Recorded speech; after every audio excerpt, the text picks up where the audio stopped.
Estás escuchando un nuevo episodio del podcast Finity Time de Sindo Rodríguez. Saludos de Guadalupe y Carlos. Empezamos. Bueno, a ver, me pregunto si la inmensa mayoría de las personas sabe que intentar cambiar un mal hábito usando pura fuerza de voluntad es, biológicamente hablando, una batalla casi inútil. Sí, la verdad es que es una batalla perdida desde el inicio. Tal cual. O sea, literalmente, el cerebro humano tiene un mecanismo, digamos una especie de guardia de seguridad, que está diseñado específicamente para rechazar las buenas intenciones si intentan entrar por la fuerza. Es un sistema de defensa muy sofisticado, claro. Exacto. Así que el objetivo de nuestra inmersión profunda de hoy es desempacar la parte práctica de esta serie tan reveladora que es el arte invisible de influir. Porque, a ver, ya exploramos toda la teoría antes, pero hoy la misión es entender cómo tomar el volante. Pasar a la acción. Sí, básicamente cómo usar la relajación y la autosugestión a nuestro favor para reprogramar esos hábitos desde la raíz. Y creo que es fundamental establecer el contexto desde el primer segundo de este análisis. A ver, aquí no vamos a hablar de promesas mágicas, ni de atajos místicos, ni nada de eso. Cero magia, exacto. Totalmente. Lo que las fuentes nos presentan es ciencia pura y dura, o sea, anatomía y neurobiología. Se trata de entender el sistema nervioso para poder influir en él. Pero, y hago una pausa aquí porque esta es una advertencia que el material subraya con tintas rojas. Súper importante. Todo este análisis es estrictamente de divulgación y para la práctica personal orientada al bienestar general. O sea, bajo ninguna circunstancia esta información reemplaza un diagnóstico o un tratamiento médico profesional. Claro, no es una receta médica. Exacto. Y esto es especialmente crítico cuando hablamos de condiciones de salud mental, adicciones severas o cuadros de dolor crónico. Es una distinción vital que, debemos mantener presente en toda nuestra charla de hoy. Así que, con esa base firme, entremos en la mecánica del cerebro. Adelante. El primer gran obstáculo que plantea el material es que la fuerza de voluntad choca contra una pared neurológica. Literalmente choca. Sí, resulta que el cerebro tiene algo llamado el monitor crítico, que reside en una región muy específica, el cíngulo anterior dorsal. Y para visualizarlo, me encanta la analogía de la fuente, de que este monitor es como un guardia de seguridad increíblemente estricto. Ajá, el guardia del club nocturno. Ese mero. El guardia en la puerta del club nocturno más exclusivo de la ciudad. Si alguien intenta entrar por la fuerza gritando, a partir de hoy voy a comer sano o nunca más me voy a estresar, pues el guardia simplemente cruza los brazos y le niega la entrada. No te deja pasar, claro. La información no pasa. Según las fuentes, esta llamada relajación focalizada es la única llave que hace que ese guardia baje las defensas y, nos permita acceder al interior del club. Es una analogía perfecta. O sea, ilustra exactamente lo que ocurre a nivel fisiológico en la mente humana, porque la fuerza de voluntad opera desde la corteza prefrontal. Digamos, es un esfuerzo consciente que agota muchísima energía. Y te cansas rapidísimo. Tal cual. Pero los hábitos residen más profundo. Así que lo que fascina aquí es el cómo. O sea, ¿cómo logramos que ese guardia, que está hipervigilante evaluando amenazas externas, nos permita la entrada? Ir a un estado neurológico donde la atención deja de estar proyectada hacia el exterior, hacia los problemas del mundo, y se concentra puramente hacia adentro. Y esto eleva drásticamente la receptividad del cerebro. Para lograr esto, el material detalla 3 técnicas fisiológicas muy concretas. La primera es la respiración diafragmática coherente. La instrucción es, aparentemente simple. Inhalar durante 5 segundos y exhalar durante 5 segundos. Espera, detengámonos ahí un segundo porque me pongo en el lugar de quienes nos escuchan. Suena casi, demasiado simple. Sí, lo sé, suena a poco. O sea, ¿me estás diciendo que simplemente respirar con un cronómetro durante unos minutos es suficiente para burlar a este guardia de seguridad evolutivo tan estricto? Tiene que haber algo más profundo sucediendo ahí. Es una excelente observación. Y la respuesta está en la mecánica del sistema nervioso autónomo. O sea, la respiración es la única función de este sistema automático que los seres humanos podemos tomar bajo control consciente e inmediato. Claro, no puedes controlar los latidos del corazón así nomás. Exacto.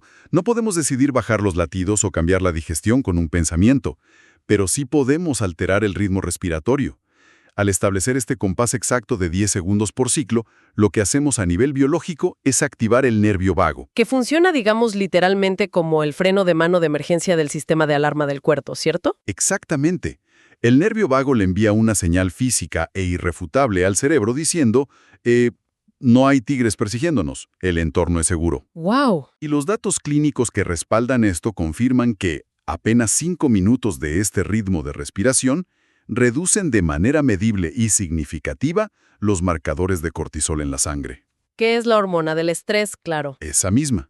Es pura biología, o sea, no hay nada esotérico en ello. ¡Increíble! Y luego tenemos la segunda técnica, que nos lleva un viaje en el tiempo hasta los años 20. Así, el método de Jacobson. Exacto. Fue desarrollada por el médico Edmund Jacobson y se conoce como la relajación muscular progresiva. Lo interesante aquí es que opera bajo un principio de contraste. La indicación es, tensar fuertemente un grupo muscular, digamos los puños o los pies, durante unos 7 segundos. Apretar fuerte. Y luego soltar esa tensión por completo durante unos 20 segundos. Se hace un recorrido ascendente desde los pies hasta los músculos de la frente. Pero a ver, la gran pregunta que surge al leer esto es, ¿por qué tensar los músculos si el objetivo final es relajarlos? Esa es la genialidad del método de Jacobson. No es solo psicológico, es puramente mecánico. Cuando un músculo se tensa fuertemente durante esos 7 segundos, la fibra muscular se fatiga a nivel microscópico. Se cansa de verdad. Sí, y al soltar la tensión de golpe, esa fatiga física fuerza al músculo a entrar en un estado de relajación mucho más profundo del que tenía antes de empezar el ejercicio. Claro, como cuando te tiras al sofá después de correr. Tal cual. Además, la humanidad moderna acumula mucha tensión residual en los hombros o la mandíbula sin darse cuenta. Al crear un contraste tan extremo entre la tensión máxima y la liberación, el sistema nervioso aprende, por pura comparación, a identificar cómo se siente la verdadera relajación. O sea, se rompe el bucle crónico de tensión. Exactamente, se rompe el ciclo. Tiene muchísimo sentido. Obligas al músculo a cansarse para que no le quede otra opción que soltar. Y luego en la inversión menciona una tercera técnica, que es la visualización del lugar seguro. Consiste en construir mentalmente un entorno que transmita paz absoluta. Pero con mucho detalle, ¿eh? Sí, el texto hace hincapié en que no puede ser una imagen plana, como ver una foto o algo así. Tiene que ser una experiencia inmersiva que involucre absolutamente todos los sentidos. O sea, hay que preguntarse qué textura tiene el suelo bajo los pies, qué sonido hay en el fondo, o, no sé, qué temperatura tiene el aire en la piel.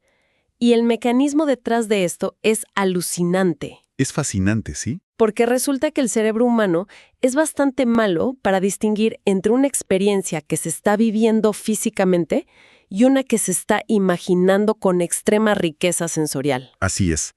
A ver, si la visualización es lo suficientemente rica en detalles, la corteza visual, la corteza auditiva y los centros emocionales del cerebro se iluminan en un escáner, exactamente de la misma manera que si el cuerpo estuviera físicamente en esa playa o en ese bosque. ¡Wow! No distingue. No distingue. El sistema nervioso asume que es real y baja las defensas. Ahora bien, estas 3 técnicas inducen el estado de receptividad necesario por sí solas. Pero hay un elemento adicional que el material aborda y que, bueno, en los últimos años ha generado una inmensa curiosidad en el ámbito del bienestar. Ah, los famosos audios. Aquí es donde la tecnología entra en juego. El análisis menciona los bits binaurales, específicamente calibrados a una frecuencia de 8 hercios. Sí, hay mucho ruido sobre esto en Internet. Exacto. Sé que hay mucha información cruzada por ahí, así que a ver, ¿cómo funciona realmente esto a nivel neurológico? Bueno, requiere mucha precisión separar el mito de la ciencia en este punto. Si analizamos la evidencia disponible que cita la fuente, los bits binaurales no son una píldora mágica, pero el fenómeno acústico que generan es increíble. A ver, explícanos. Funciona así si a través de unos auriculares el oído derecho recibe un tono continuo de 440 hercios y el oído izquierdo recibe un tono de 432 hercios, el cerebro intenta reconciliar esa diferencia. Ah, claro, hace la resta. Exacto. Al hacerlo, genera internamente un tercer tono ilusorio, digamos, un pulso que equivale exactamente a la diferencia entre ambos, que son 8 hercios. Y esos 8 hercios no son casualidad para nada. Caen justo en el límite de lo que se conoce como la banda teta-alfa de las ondas cerebrales, ¿verdad? Precisamente, las ondas cerebrales en esa banda de frecuencia están asociadas con los estados de meditación profunda, la fase de sueño ligero y la máxima plasticidad o receptividad neuronal de la mente. O sea, el cerebro está súper abierto. Sí, aunque la evidencia clínica sobre si cambian radicalmente la estructura del cerebro aún está en debate. La verdad es que los electroencefalogramas muestran que producen una relajación subjetiva muy medible. Son una herramienta excelente para usarse como sonido de fondo durante las técnicas que ya mencionamos. Pero hay una advertencia aquí. Sí, muy importante. El manual emite una advertencia estricta, sin excepciones. Cualquier persona con un historial de epilepsia o susceptibilidad a convulsiones debe consultar a un médico neurólogo antes de usar cualquier tipo de estimulación auditiva rítmica, Totalmente. porque estas frecuencias podrían actuar como un disparador. Una precaución absolutamente necesaria para nuestra audiencia. Bien, analicemos la situación hasta este punto. Ya logramos calmar el nervio vago, relajamos los músculos por fatiga, visualizamos un entorno seguro, y el guardia de seguridad del cerebro finalmente nos dejó entrar al club. Ya estamos adentro. Estamos adentro, en un estado de alta receptividad. Pero, a ver, simplemente estar sentados y relajados en ese estado no va a cambiar mágicamente un mal hábito súper arraigado, ni va a solucionar un problema complejo. ¿Qué se supone que debe hacer la mente una vez que ha logrado acceder a este nivel de apertura? Esa es, sin lugar a dudas, la pregunta fundamental de toda esta teoría. Estar relajado es únicamente abrir la puerta. Claro. Una vez adentro, necesitamos instalar el nuevo software, por así decirlo, dar las instrucciones correctas al sistema nervioso. En la jerga clínica, estas instrucciones se denominan sugestiones, pero el formato, la sintaxis y la estructura en la que se entregan esas sugestiones lo es absolutamente todo. O sea, no sirve cualquier frase. Para nada. Si la instrucción se formula con el lenguaje incorrecto, el sistema nervioso subconsciente simplemente la ignora, como si la hablaran en un idioma extranjero. Y aquí es donde la inmensa mayoría de los propósitos de Año Nuevo o los intentos de cambio fracasan estrepitosamente. O sea, si alguien en ese estado de relajación se dice a sí mismo, quiero ser una persona más saludable, el cerebro no sabe qué hacer con eso. Es muy vago. Según el material, eso no es una instrucción operativa, es simplemente un deseo abstracto. Y para que la mente profunda lo asimile, existen 5 reglas inquebrantables del lenguaje nervioso. Así es. La primera de ellas es la especificidad. La sugestión no puede ser general, tiene que estar anclada a un contexto particular y detallado de la vida de la persona. Correcto. O sea, no sirve decir, comeré mejor. Lo que sirve es decir, cuando me siento a cenar en mi casa, elijo alimentos que me nutren. Tiene que ser un contexto real. ¿Y la segunda regla? La segunda regla es vital y suele sorprender mucho. La sugestión debe formularse siempre en presente, nunca en futuro. El cerebro automático, digamos el sistema límbico, no procesa bien la idea de un futuro distante o de una condición. Funciona en el aquí y el ahora. Claro, imaginemos el clásico ejemplo de alguien que quiere dejar el tabaco. Si la instrucción interna es, a partir de mañana voy a dejar de fumar, el cerebro literalmente dice, fantástico, mañana nos ocupamos de eso, pero hoy todavía podemos fumar. Exactamente, es una trampa. Es como darle a la mente un permiso oficial para procrastinar el cambio. La identidad tiene que establecerse en el instante presente, algo como soy una persona libre de humo o mis pulmones están limpios hoy. Es un ejemplo inmejorable de cómo el lenguaje futuro sabotea la acción presente.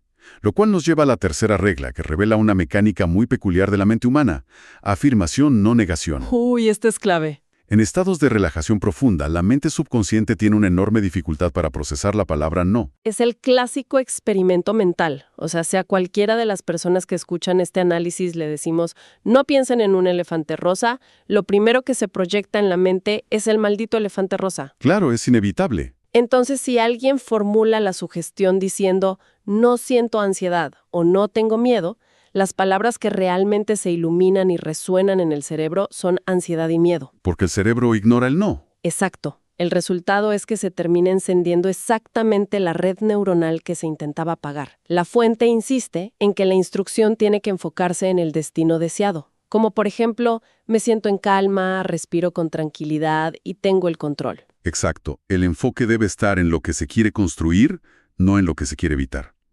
Y la cuarta regla es la riqueza sensorial y emocional. Que va de la mano con la visualización. Memoria como un robot. Tienen que ser mini escenas cinematográficas. Deben incluir cómo se siente la postura del cuerpo en ese momento, qué temperatura hay y, lo más crucial, qué emoción profunda acompaña a esa nueva respuesta. La emoción es el pegamento. Sí, sin emoción la neuroplasticidad no se activa con la misma fuerza. Finalmente, la quinta regla es el anclaje contextual. Hay que vincular esa nueva respuesta a un disparador real que ocurre en el mundo físico. Para que salte en automático. Exacto, para que la sugestión se active sola justo cuando más se necesita. Para evitar que todo esto se quede flotando en la teoría, el manual propone estructurar la práctica en un ciclo metodológico de 4 fases. Es como, digamos, una rutina de entrenamiento muy precisa para la mente. Tal cual, una rutina paso a paso. La fase 1 es la preparación.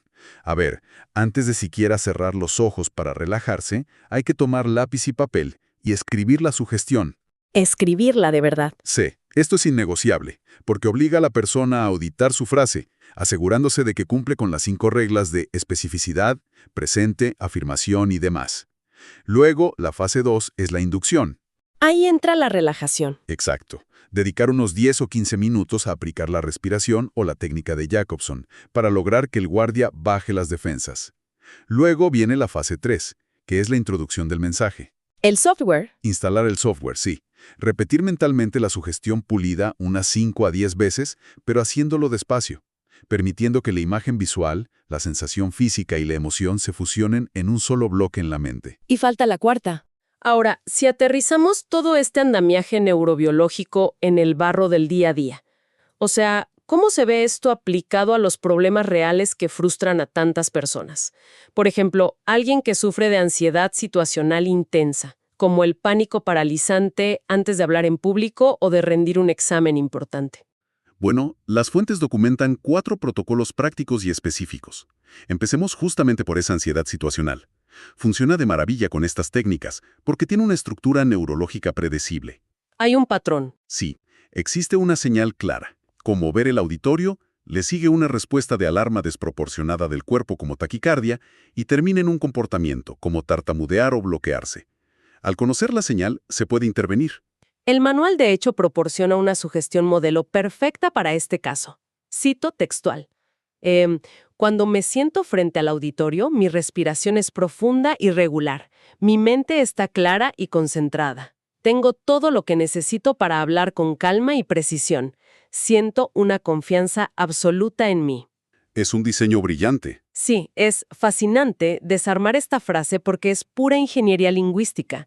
Contiene el anclaje contextual, que es frente al auditorio, describe una fisiología incompatible con el pánico, que es la respiración profunda, está rigurosamente en tiempo presente afirmativo y ancla la emoción clave, siento confianza. Es un diseño a medida para reprogramar la respuesta de huida totalmente. El segundo protocolo que aborda el texto es la modificación de hábitos arraigados.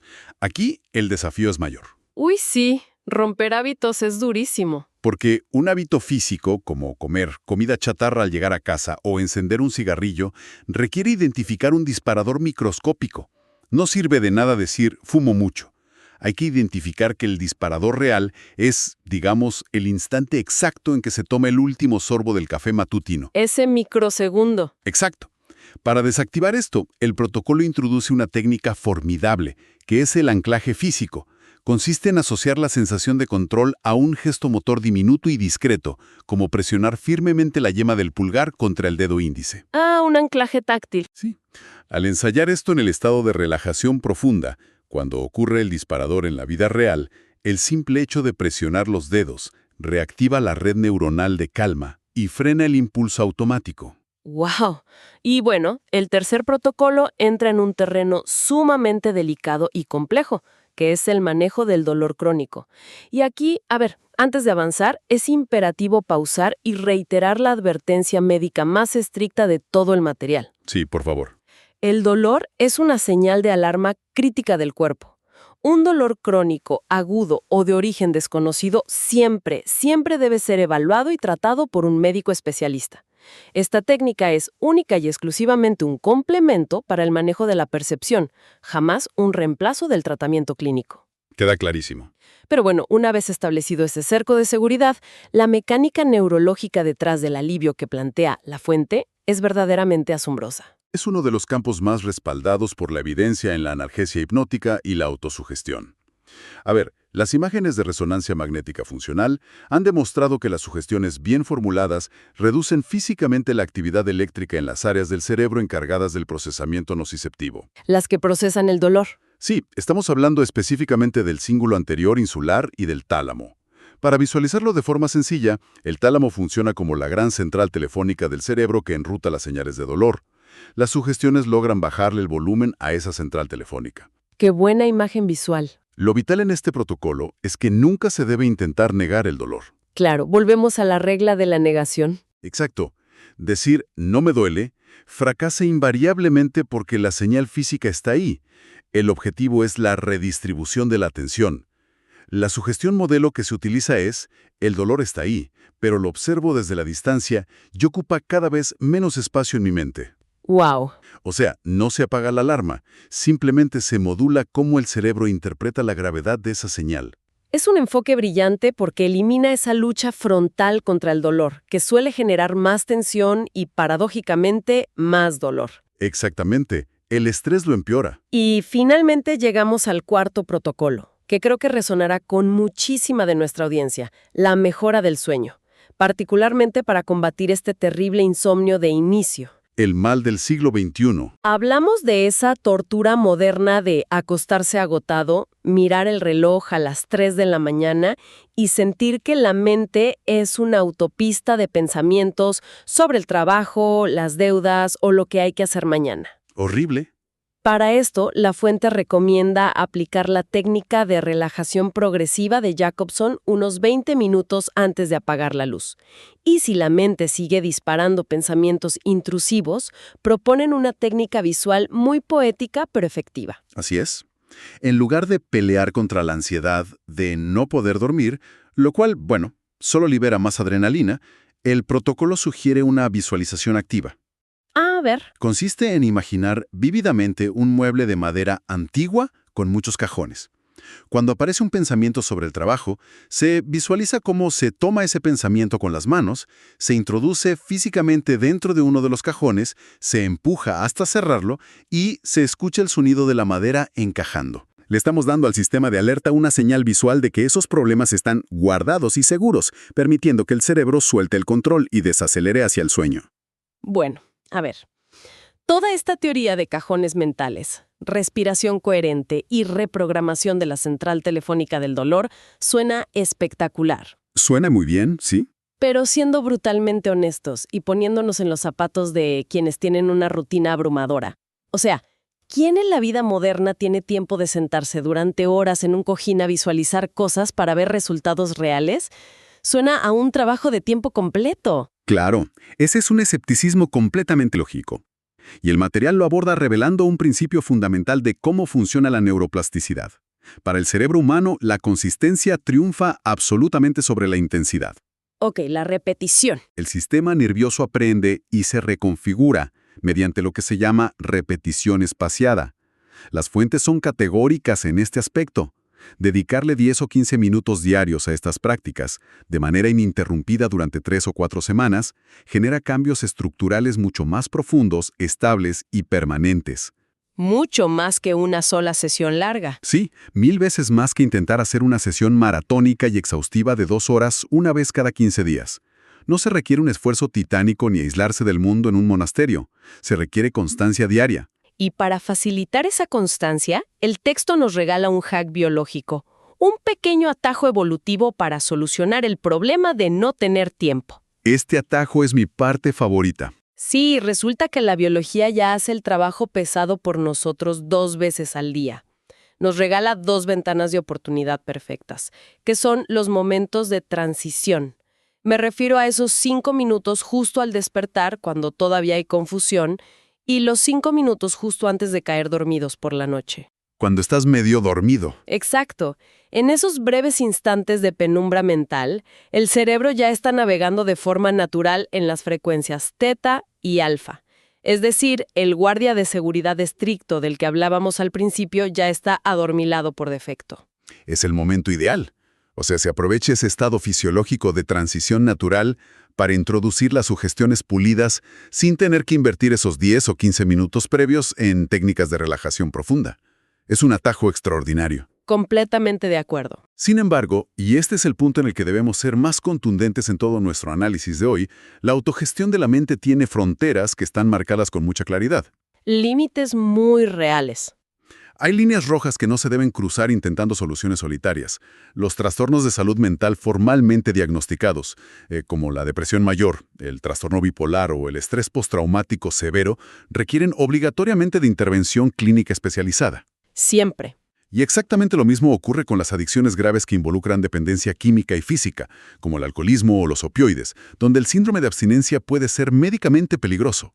De hecho, el texto también es muy claro en advertir que inducir estados alterados de conciencia de manera solitaria mediante estas visualizaciones profundas está contraindicado para personas con antecedentes de trauma complejo. Sí, hay que tener mucho cuidado ahí. Porque bajar esas defensas puede evocar memorias traumáticas reprimidas de forma repentina e impredecible, y todo esto sin la red de contención adecuada. Totalmente. Por eso las fuentes concluyen recomendando que, si existe el deseo de abordar casos clínicos complejos o traumas profundos, el camino correcto es buscar a profesionales certificados en hipnoterapia clínica basada en evidencia científica. Claro. O integrarse a protocolos médicos validados, como la reducción del estrés basada en la atención plena, los muy estudiados protocolos MBSR que desarrolló John Kabat-Zinn en el ámbito hospitalario. O sea, buscar ayuda real. Exacto.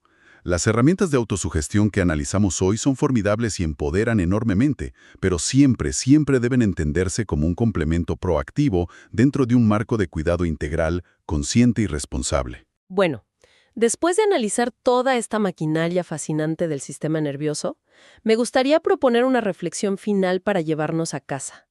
Si la ciencia nos demuestra que apenas 10 minutos diarios de autosugestión consciente, enfocada y formulada correctamente pueden alterar físicamente la manera en que el cerebro procesa amenazas, reduce el dolor y apaga el estrés, vale la pena detenernos a preguntarnos cuál es el gigantesco impacto acumulativo de todas esas autosugestiones negativas, destructivas e inconscientes que la mente humana se repite accidentalmente durante las otras 23 horas del día.